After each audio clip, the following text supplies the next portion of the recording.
The big showdown went Florida State's way. Now the Noles control their destiny in the ACC. Welcome into the Voice of College Football, Florida State Seminoles Live. We come your way each and every Wednesday at 6 o'clock Eastern Time. We got big game. James Coleman here, Den Media Group. We will leave the link in the chat. Get on over to Den Media Group for Florida State Talk. Hey, James, what's going on tonight? Hey, man, just a nice rainy day here in the Sunshine State. Well, you're going to have some of those. You're going to have some of those. I'm in the Buckeye State where it's been beautiful and sunny for a long, long time, since like April, but the days are growing short. It's starting to get that chill in the air already. So that's about all to come to an end here real soon. All right, James. Big news concerning defensive tackle Darrell Jackson.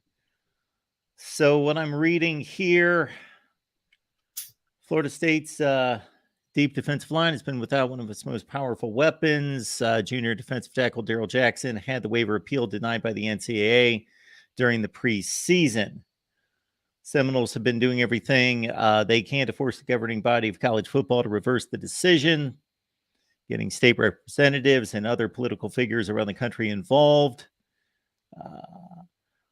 Mike Norvell said following Wednesday's practice, postseason will be a possibility for Darrell. Well, no, postseason will be a reality for Darrell as we get to that point.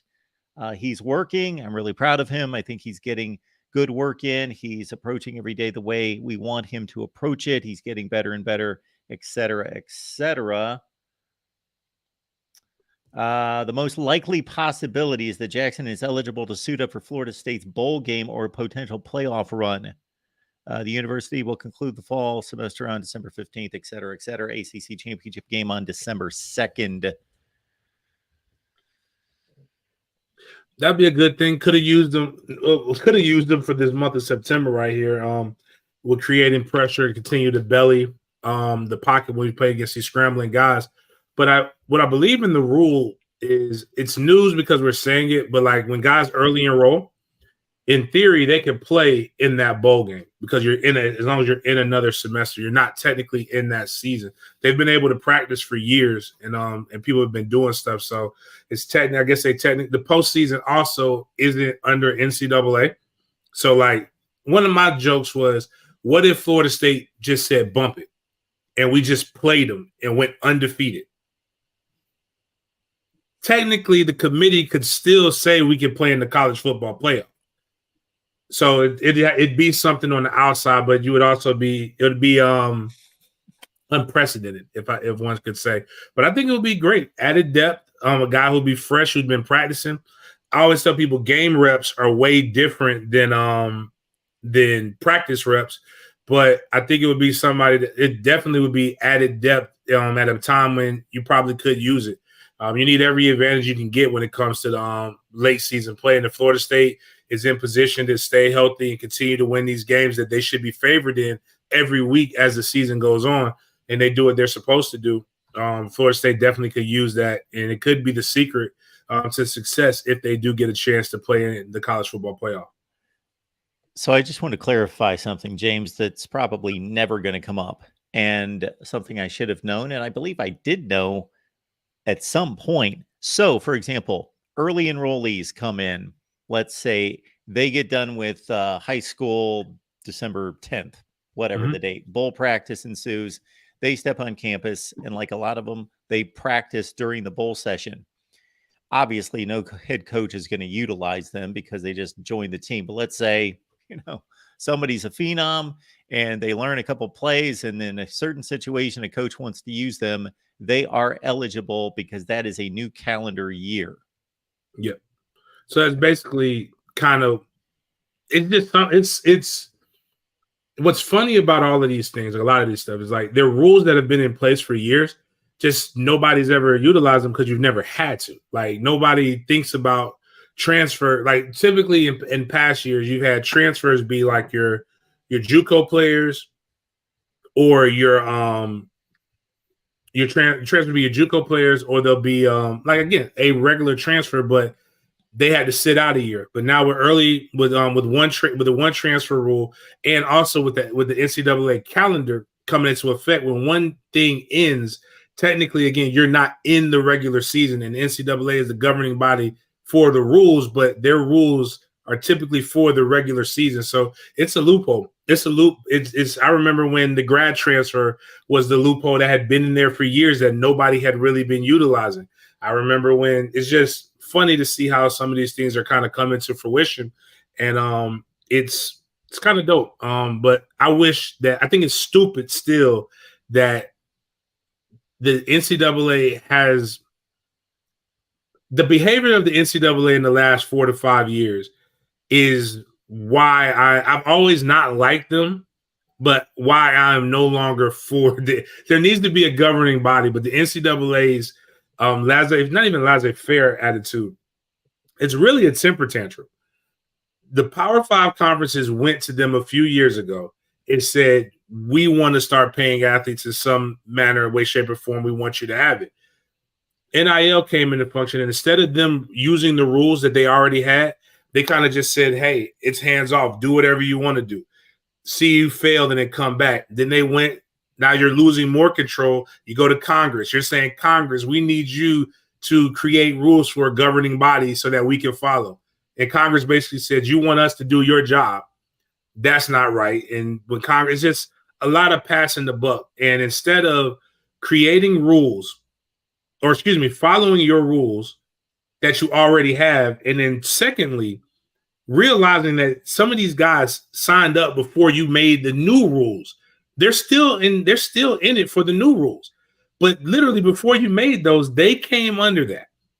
And to hold somebody accountable for new rules that they didn't even know, I think is just it's not being the adult in the situation. And I'm not just talking about for Darrell Jackson. The wide receiver from North Carolina, he's getting the shaft. The quarterback for, I believe, Miami of Ohio, who literally got told nationally that I'm bringing in my son to become the starting quarterback at Colorado. Worked out. That's fine. But what is that kid supposed to do in that situation? I think we should be able to have some common sense laws, but common sense ain't as common as everybody thinks. It's not. And from my vantage point, the NCAA, within their role description, is the term leadership in there somewhere. There's supposed to be leadership. And to me, they have become, and maybe they've never been a leader, not in the years that I've been covering and following the sport, have they been a true leadership group. They've been a disciplinary group. That's what they are. They focus on discipline, but they're not leading. Leading was required through all this, as you just mentioned, through all this NIL activity and through this transition. That leadership was needed. Transfer portal leadership needed. There's been a lot of things that have needed leadership. This realignment and all this craziness going on. Leadership has been required there. Basically, what the NCAA has been doing for decades is been getting tips and hints of infractions and then following up. And sure, that's a part of what their role should be, but that's all they've basically contributed to the sport, is following up on tips and leads from schools, typically telling on other schools and then following through with discipline. And sometimes it's been the right discipline or it's been reasonable, and other times it's been ridiculous. But that's all they've kind of morphed into, is a disciplinary group. Yeah, and that's just when all you are is a disciplinarian, you're going to always be viewed as evil. Like, you got to hug the kids sometimes too, man. You got to give them. You can't just come in and spank them every time when you get off of work after a long day. You got to be able to give them. You got to be able to hug up on them and love them a little bit. But it is what it is. But I do think at the end of the day, it may end up coming into FSU's favor, because again, they were able to get out of this really rough stretch of September, and now they're looking at, again, it's not as easy as we once thought, but it's still nowhere near as tough the road as we thought September would be. But you got Syracuse, Duke, Wake Forest, and Virginia Tech within this month of October. That should be a much easier quest when you look at it game by game. Absolutely. So let's go back to this game, because we could look back on this game 3, 4, 5 years from now and see that as the turning point in Florida State reasserting itself at the top of the hill. But it wasn't easy, that's for sure. Not at all. So I'm going to cut right to the chase before I ask for any kind of just blanket statement. There's a lot of people out there, and I get it. I watched every play of this game. I was very invested in this game. It was a great football game. That would say that Clemson blew this game more than Florida State won this game. You know, that's one of those. Okay, fair, fine. Let's just say that. Let's go with that. Okay, what about 2 years ago when Jermaine Johnson strip sacked DJ Ukulele and Florida State's up, and then Florida State blows the makes some plays that doesn't give them the opportunity to win? Or what about last season when Florida State literally just went absent offensively, but then their defense cut it on, which is the similar thing. In fact, Mark, it was the craziest thing, and this is what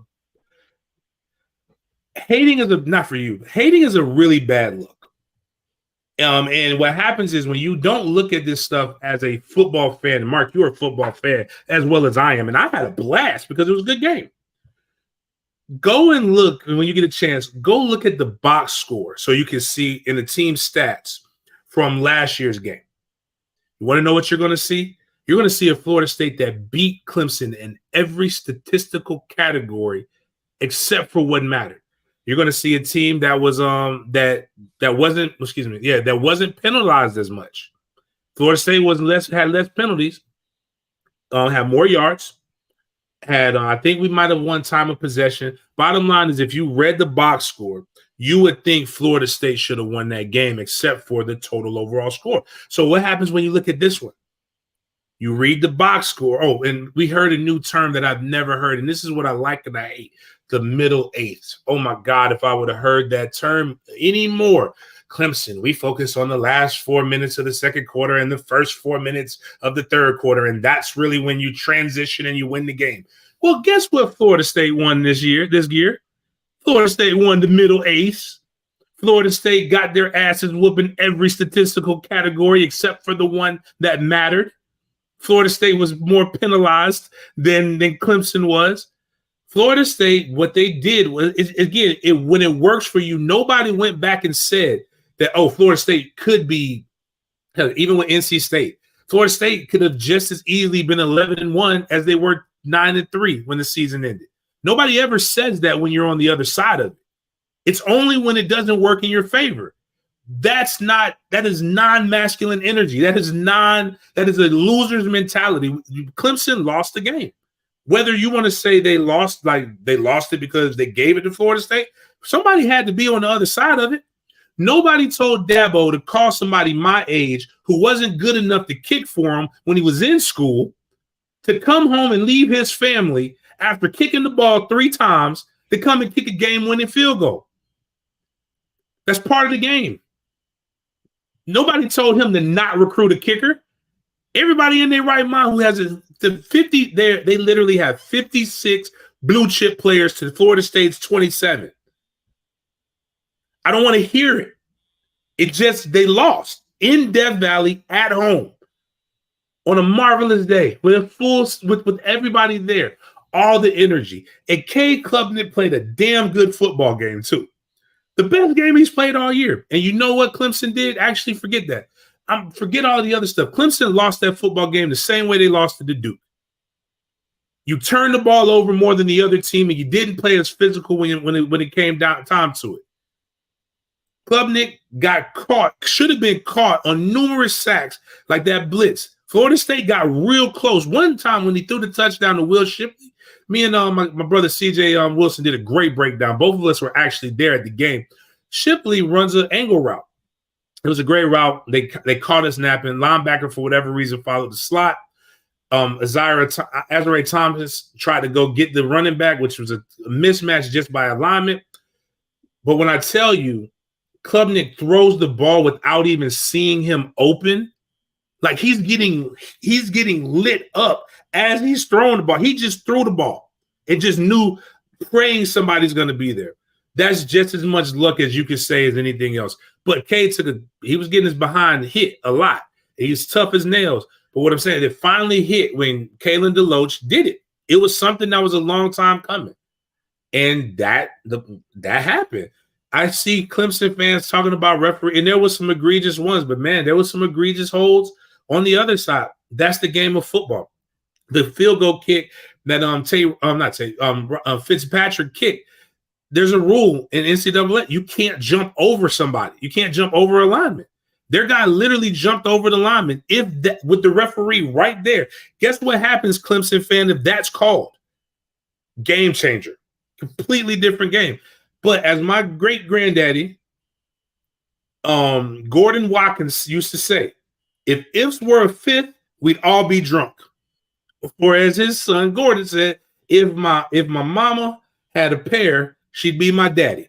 And so the reality is none of that happened. Florida State did win, and it was a great game. And I love it. And that's what it almost made me change my mind of Clemson being a rival. And one thing, even I wanted to go in a space, and while and the difference between Florida State fans and a lot of other people is every part of me wanted to go back and trash talk, because some of the fans made it a little bit different than what it has been. This isn't like Miami. We don't look at Clemson like Miami. We don't look at Clemson like Florida. It's actually just been a really, I hate when Florida State fans say this is a rival. It's not a rivalry if you never win. If you minus the last 8 years, Florida State dominated this. This was never a rivalry. It's only a rival, and I don't like it being called a rivalry because they beat us the last 7 years. Now, if we go back and forth, like 2 here, 1 here, something like that, then fine, we'll call it that. But it was never a rivalry until we couldn't beat Clemson. That's not fair to Clemson. They just was whooping our ass, and we just couldn't get a hold of it. But it's always been cordial until it wasn't, and that's when people feel like it's slipping away.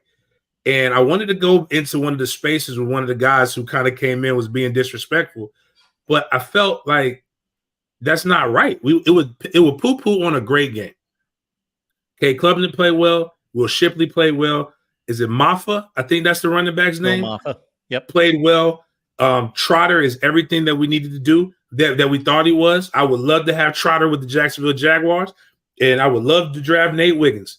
Nate Wiggins did a really, really good job. And I think sometimes we got to just step back and just say, you know what we saw was worth every little piece of us getting up early, getting some oatmeal, getting grits without sugar. Don't you put sugar in your grits. You put butter and cheese in them things with some crispy bacon. And we were sitting there and we were watching this game as a family. And the Clemson fans that were there, I have never seen more nicer people in my life at a game. I have never been to Death Valley as a fan. I've only been there as a player. That was my first time going. It was an incredible atmosphere. I even like the way their student section does their Clemson chant. The tradition of running down that hill, I couldn't do it. Because maybe if I was in better shape, I could do it. But that hill is a lot. That is a hell of a slant, man.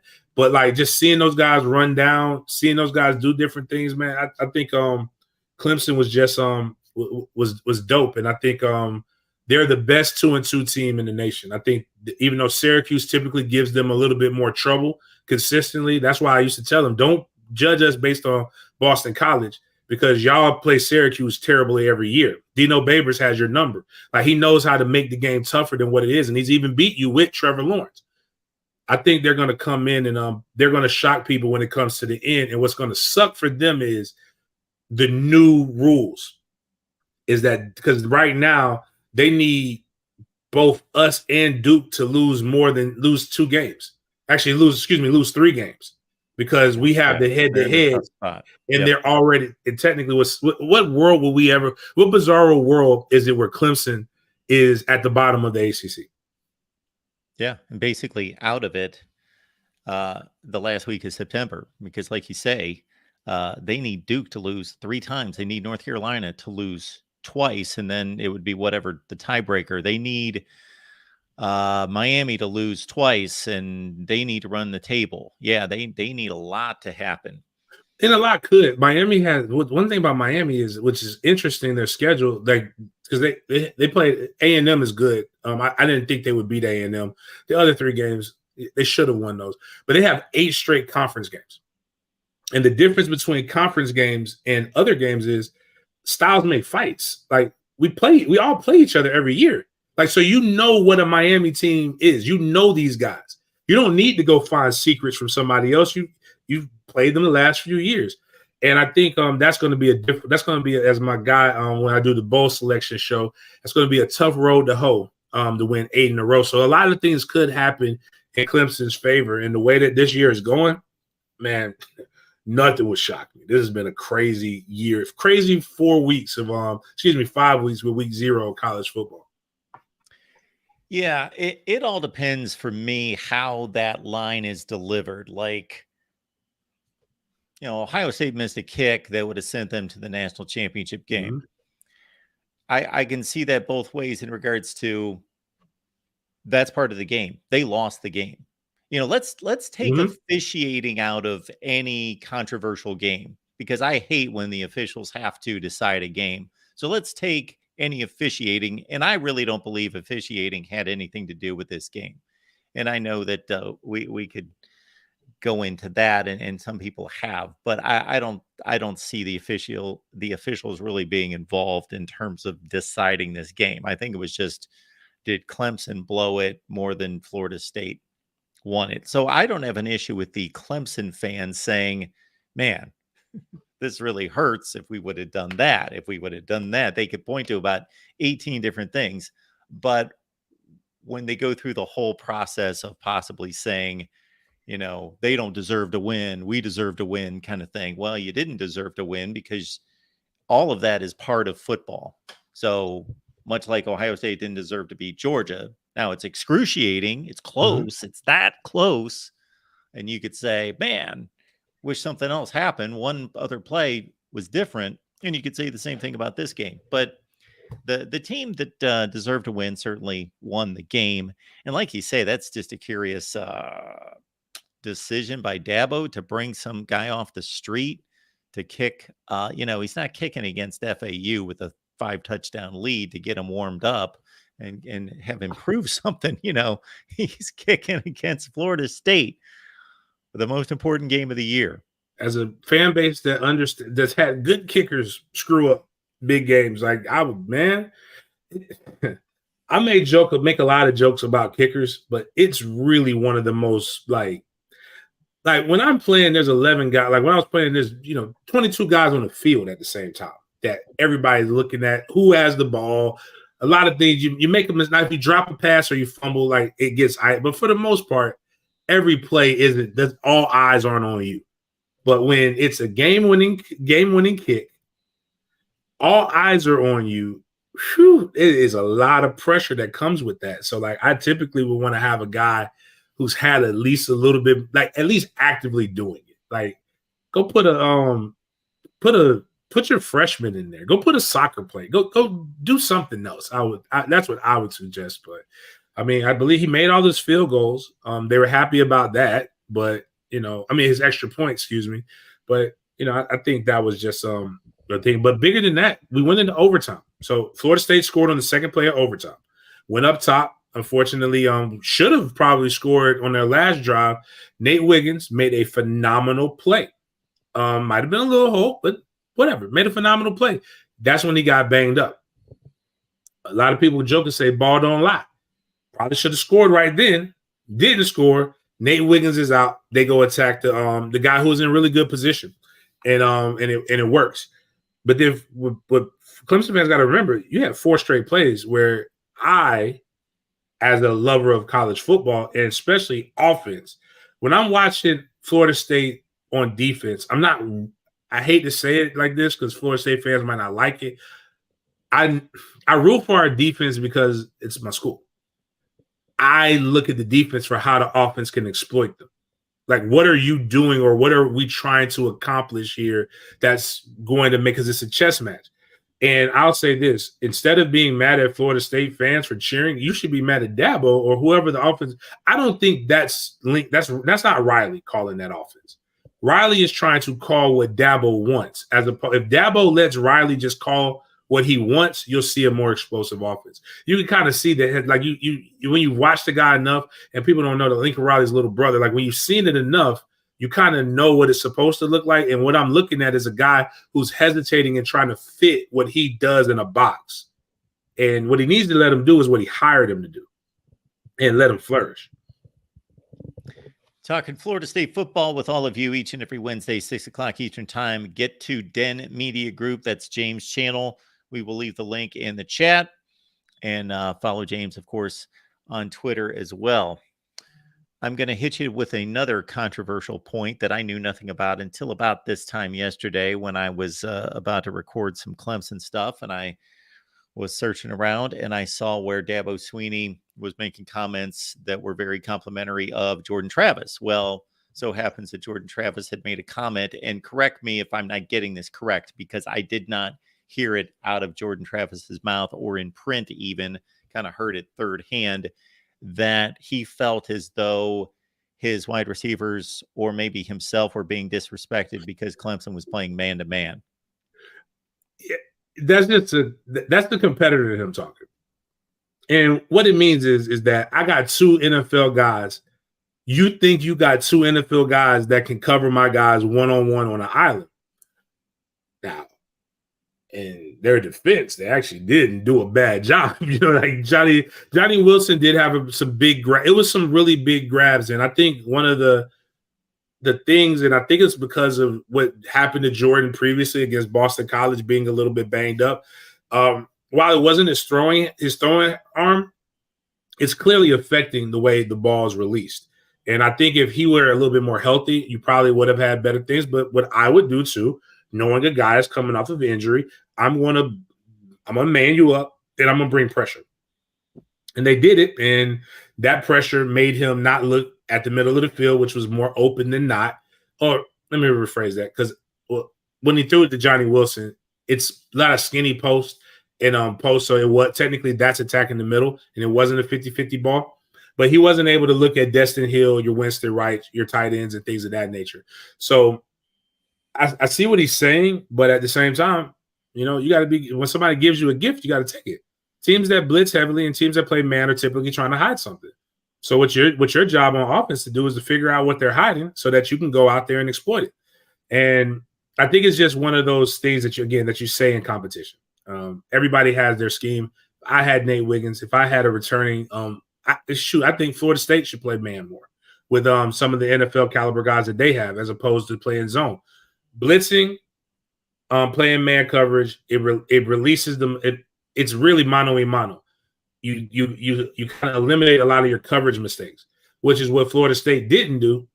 They blitzed and played zone, and there's still a lot of coverage mistakes. So while I believe Dabo was coach speak, I think Jay Trav was more of, I'm the victorious one, and I'm confident, and I'm going to prove that I have this speak. 20 rushes for the Noles for 22 yards. Trey Benson's 7 rushes, 25 yards. Didn't get the ball in his hands much. Of course, they were playing from behind for much of the game, but not by much. They were usually down a score. Your thoughts about the running game? Not optimal. Obviously, I went back and watched. Everybody calls it I'm sorry. So counter is when you run one direction and then you go the other direction. That's the simplest way I can make counter. Everybody says Florida State runs counter, and they don't. Really, what we run mostly is a power G concept. And so a power G means like a power run where you're pulling a guard minimum. And we ran a lot of GT pulls. So we were going guard tackle, backside guard and tackle. So that gets you to where you have numbers. And I think one play, Trotter did a very good job of they call it spilling the puller, where basically you just running them up, you tomahawk the puller, and it literally blows up the guy right behind them, and it slows down the running back. Well, most of the time, even when they did that, there was plenty of space to run. They just weren't seeing the holes, and I don't know if it was the how tight the situation was where you don't want to make a mistake and go too wide. But I think the running game is more of a they're not in sync and they're not in rhythm. The other side of it is that Jordan Travis, and this could be due to injury or whatever the reason, Jordan Travis not pulling the ball is literally messing up the running game. His job is he is supposed to keep the backside end occupied. Like the backside end is supposed to sit there and play the bootleg or do that, but instead he's crashing down on the run. If you heard him a couple of times, that's going to change all of that. J Trav just didn't pull out, and it never worked. So I think those are the very two very easy corrections. I think it will get corrected, but I think when you look at Boston College, pouring down rain, terrible conditions. You look at Clemson again, guy hurt. You're looking at scenarios where they said, you know what, I'm going to take my chances. I'm going to force you to beat us with your arm, and they sold out on the run. We got to fix that if they're going to get better, or if you're going to not even get better per se, if you're going to go to the college football playoff and match up with a Michigan, a Georgia, a Texas, or any of those type of teams, if you can't run the ball, you're going to have a long day ahead of you. Yeah. So when you were on the field playing for this school and you had a bye week, was it pretty obvious based on how the bye week practices went, the parts of the game that the coaches were concerned about or targeting? Really, a lot of times you practice. They would give us that Monday off. We would practice Tuesday, Wednesday, Thursday, and then we had Friday off. And really, it was about cleaning up.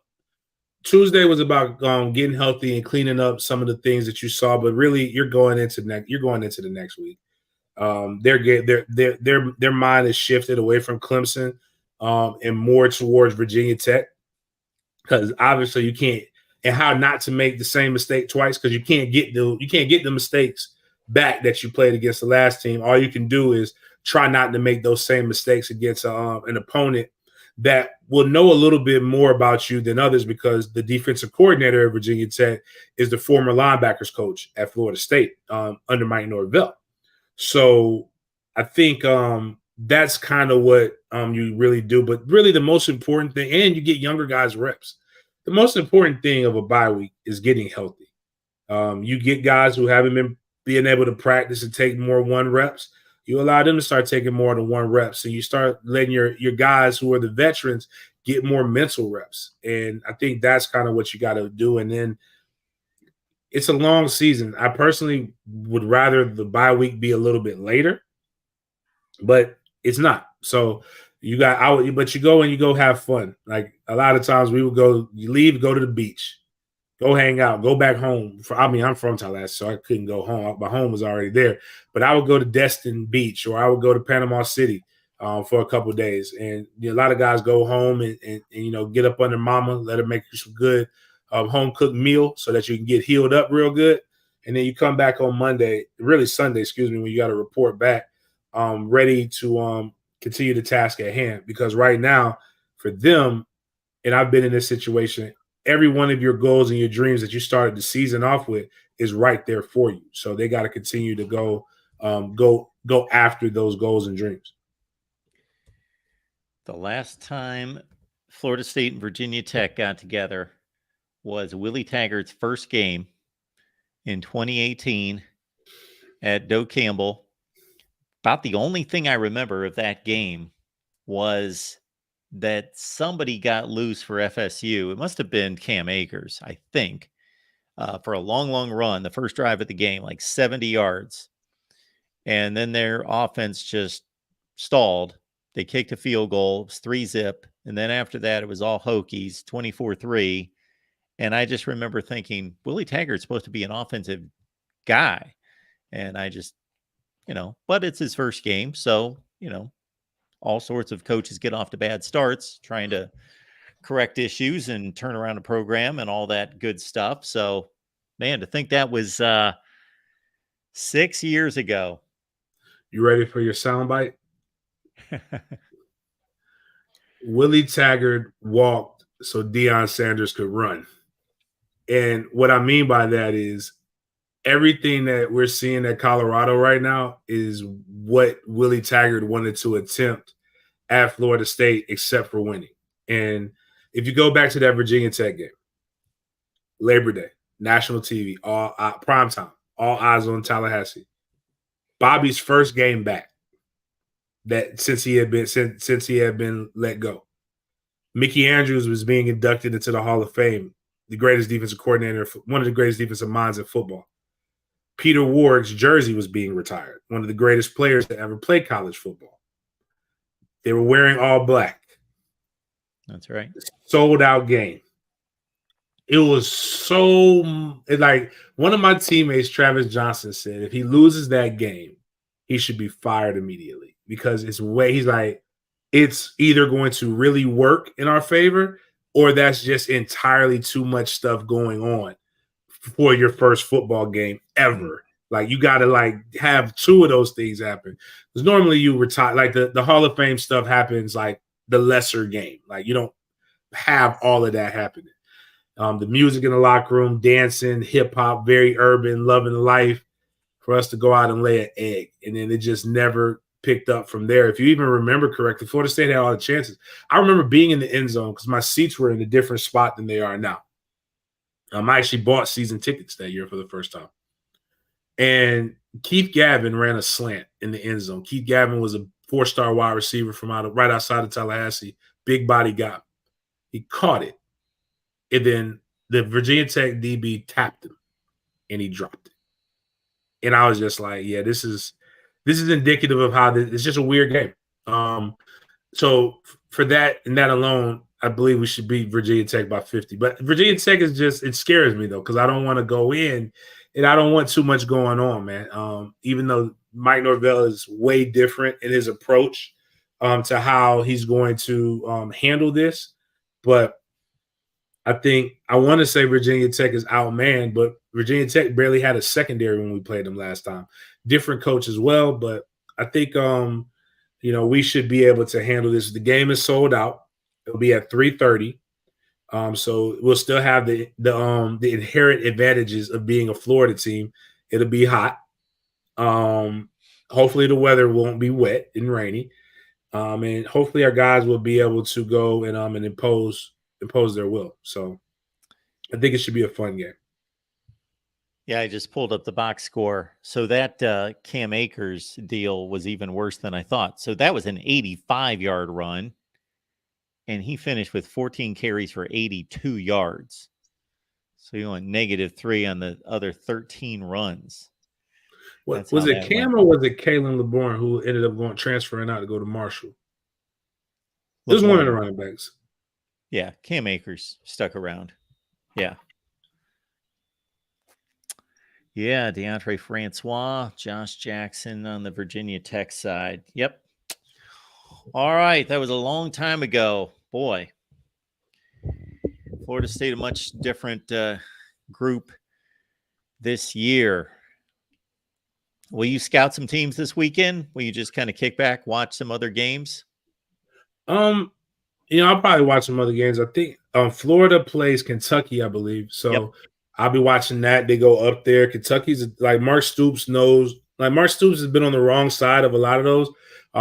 Again, when people talk about if you win or if the other team loses, one could say that happened a lot with Mark Stoops. So I remember one time, I don't know how this happened, but Kentucky had 2 plays where they only had 10 people on the field, and one of the guys, and it was a wide receiver uncovered. And those were the two of the touchdowns that Florida ended up scoring. One time Florida kicked the field goal, and it was literally after it was delay a game, and the referees just didn't catch it. And that's how they lost. He's had, they also gave Florida the ammunition to have one of the better seasons that they've had when they knocked out Keith Gavin's quarterback during that time. His name escapes me. DeAndre Francois. No, that's for Florida State. For Florida, when they were at the Wakulla High School together. Keith Gavin's Kyle Trask? No, but this brought Kyle Trask in. Oh, Felipe Franks. Yes, they knocked out Felipe Franks, and they were whooping their behind when Felipe Franks was in. Kyle Trask comes in and they have this crazy comeback. And it just like if they would have just let my joker say if they wouldn't have hurt the quarterback, they would have won the game, which is typically like the opposite of what people want. But I'll be watching that. I watch Notre Dame Duke. I'm very interested. I really like what Duke has done, man. Elko's a good coach. But I also like Notre Dame's coach Freeman as well.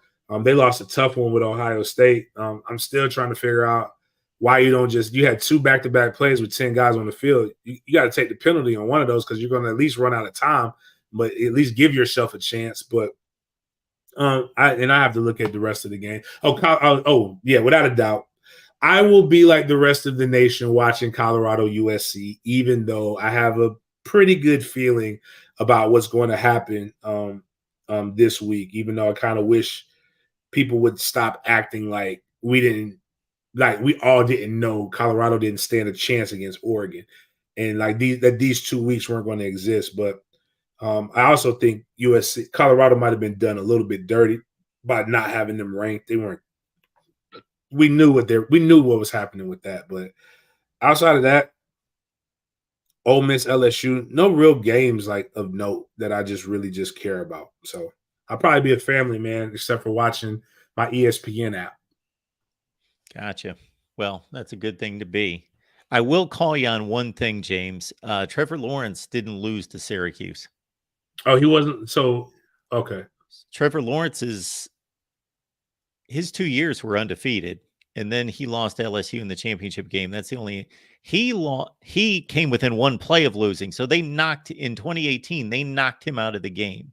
Gotcha. And Chase Bryce came in, the guy that was kind of the transfer portal king of the day because he then went to Duke, then he went to App State. But Chase Bryce saved their tails with a 4th and 6 completion, or they would have lost the game against Syracuse. The game Trevor Lawrence got knocked out. But yeah, Dino Babers has had a good run against Clemson. They had him by 2 scores in the 4th quarter last year before they let him off the hook. They beat the Kelly Bryant team in 2017. That was the number 1 seed in the college football playoff. That's what I was thinking about, Kelly Bryant. And but again, he's just giving them. And then, but the other thing, every time we think Dino is going to get fired, he turns in a good season. Like, I mean, it's just one of those things. I mean, they're tough. I mean, I'm glad we played them here and at Doak. But I think, are they playing Clemson at Clemson or is it up in Syracuse? At Syracuse. Carry it on. Real weird place to play, man. Weird place to play. Good stuff. We got James here. We're talking college football, of course. FSU at 4-0. They are back to number 1 in the Voice of College Football top 25 that actually makes sense. Oh, wow. Ooh. Back on top. I would put Texas or I think a team that's not getting enough respect is Washington, but I get it. They don't play. Nobody really watches those games out there because they're so late, unless it's Dion, and we don't know what their defense is. We know they can obviously throw the ball, and we don't know the level of competition. But Michael Penix Jr., actually from Florida, Tampa Bay Tech High School. Shout out to my boy Jason Roberts, his high school coach. He's doing a great job. But I think if it all ended today, Florida State deserves to be a playoff team. This is just me being superstitious and maybe a little false humility, trying to make sure that we don't get too cocky. And then, those guys might be listening to Mark Rogers and being like, yeah, see, Mark made us number 1. That's right. And I don't want us to – our chest ain't developed enough to be poked out. So to explain the way I do it, James, is I don't just rank the teams based on how good I think they are. Like I'm not ranking Florida State because I think they're the best team in the country. So bam, they go number 1. I believe they've got the best resume in the country. I believe beating Clemson on the road. I don't care what their record is. I know how good they are. I think Clemson's still one of the 15 best teams in America. Winning that game and beating LSU by 3 scores, scoring 31 straight points, watching that game and what they did there are collectively the 2 best wins in the country. Well, that's fair. So that's how I do it. What's going on there at Den Media Group? Well, a lot, man, a lot. We've got some special shows. One of the things that we didn't talk about uh what's the guy's name? But anyways, in Jacksonville, Florida, it's a very dope area. Guy by an attorney by the name of John Phillips that I know very well. He represents the Tiger King, and we're trying to get him on a special members only interview. So if you're a not just a subscriber to Den Media Group, but if you're a member of Den Media Group, we will be trying to get him on to where we can talk about how the Tiger King has threatened legal action against Jordan Travis for calling himself the Tiger King, for beating Clemson and LSU and them selling apparel, and just really more so just a fun thing. John's cool people. I think we all know that it's more of the Tiger King does a good job of making people remember him with his antics. We will have Kalen DeLoach on tomorrow at 5:30 p.m. for members. It's live, so membership is $3.99 all the way up to our all-in level, which is $99. Which all-in means you get to experience a sporting game like I did. So, in theory, if you were at Clemson, you would have been on the sideline like me. You would have been able to meet all the players, all the coaches, everybody. As I was in there and get the VIP treatment, but you don't need to buy the Back Daddy package, just the $3.99 package, and then you'll get a chance to ask Kalen DeLoach questions. We're going to talk about the play. We're going to talk about the season. We're going to talk about his career up to that point. I've got a very good relationship with the DeLoach family. Both of those will be live for members, but we'll play, and you'll be able to see them in their entirety if you're not a member on Friday or the next day. So you have to wait a little bit, but it'll be there for you. And then we're 25 subscribers short from 3,000. And once we get to 3,000, there are two goals. 3,000. Once we hit that 1,000 mark, we will give 3,000. We will give away $300 on the next Big Games BS show. So if we get to 25 before Friday, somebody's going to have a great weekend. They're going to walk in with $300 in their pocket.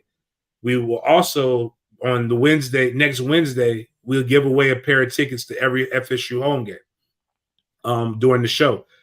If we get to 3,000 subs, we will give away 2 pairs of tickets. Now, the Virginia Tech game is sold out.